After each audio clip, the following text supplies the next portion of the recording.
I'm going to start today by telling you about my thesis that I wrote when I was in graduate school. My thesis was about pulling conductors or wires through a PVC conduit, and specifically through a 90-degree elbow.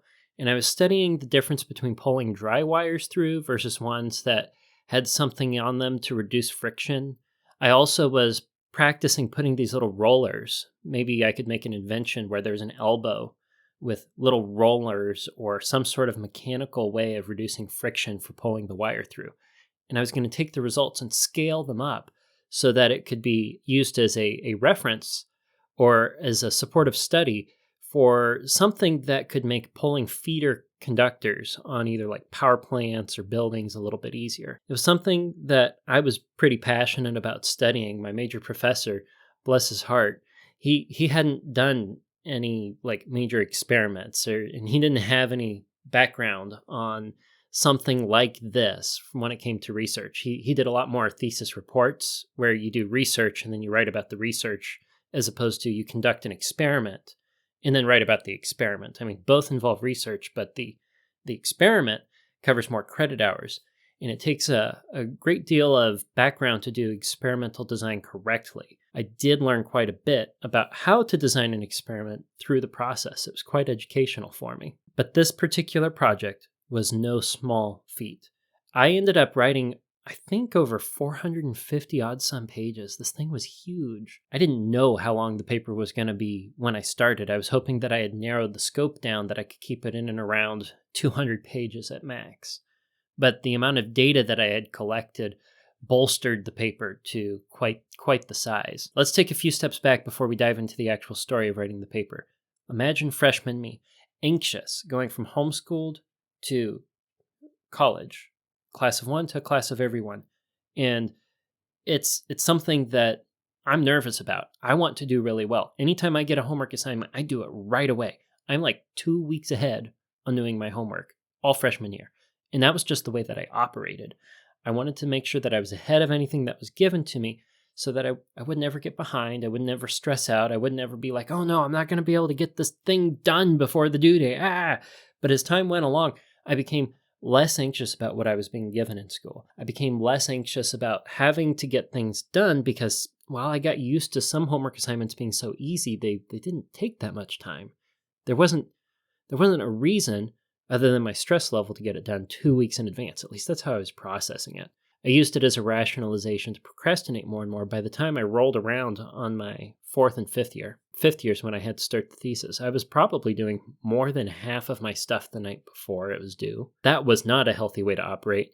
I lost more and more and more sleep as I went from being 2 weeks ahead to 24 hours ahead or less on my homework assignments.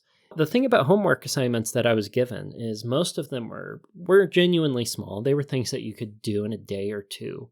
If they were big, it would take like 2 to 3 days. But you could work one late night and pull out something decent on an even moderate assignment and do okay if you really learned the materials and took good notes in class. But the thesis was going to be different. I couldn't procrastinate an entire academic year and then in one semester put together an experiment, run the data, process the data, and write the paper. It was just not something that could be done.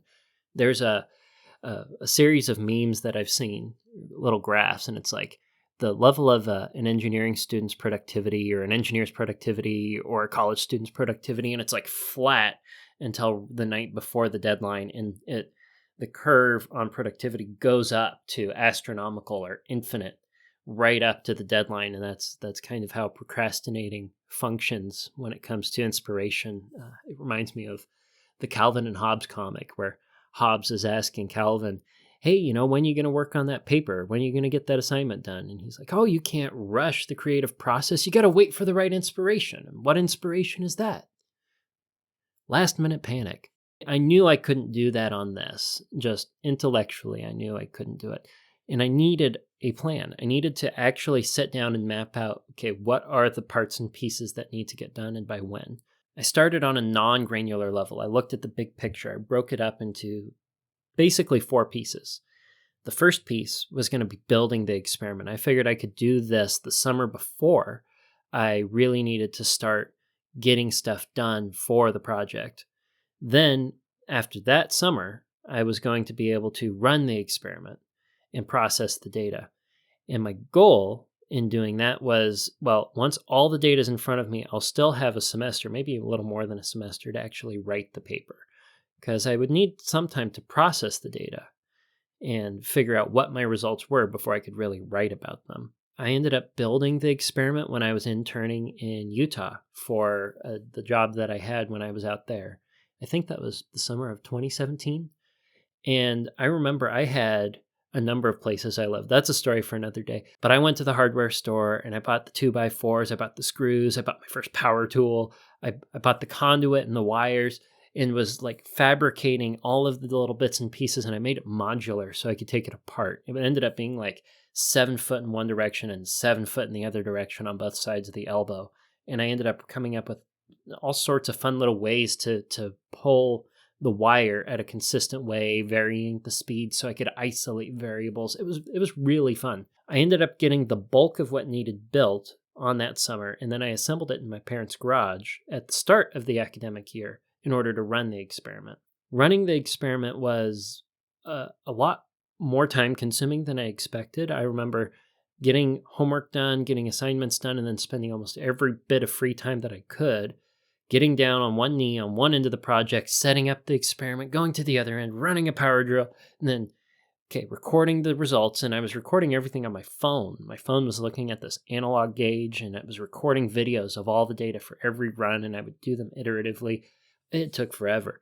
I ended up needing some help. Shout out to my friend in California, Travis, who wrote a program that could look at the videos of those gauges and translate that into spreadsheet material on a graph for the amount of force that was actually on the wire, on the conductor when it was being pulled. I could not have processed the data without your help, Travis, and I'm still in your debt for the help that you've given me. I ended up wrapping up processing the data and running the experiment with only a semester left. I was a little behind my initial plan, and the last stage of actually writing the paper needed to be broken up into parts. So I outlined what the paper was going to be and said, okay, I need to make it this far in the paper by this time, this far by this time, this far by this time. And if data was still needing to be processed, or I was still thinking about what the implications of the results were, I could still write about the experimental design. I could still take pictures and get the figures in there and get the formatting right and figure out, okay, how does a thesis need to be structured for the final submission? By spacing out what I needed to do and when on the big scale and then individually on the smaller scales to make sure I didn't fall too far behind, I was able to realistically finish a 450-page paper. And it was an incredible accomplishment, and it wasn't something that I had to cram the night before. I just progressively walked through the last couple weeks, submitted the paper, defended it, and I knew my stuff. The defense went really well. I was able to answer pretty much any and every question that was brought to me on it.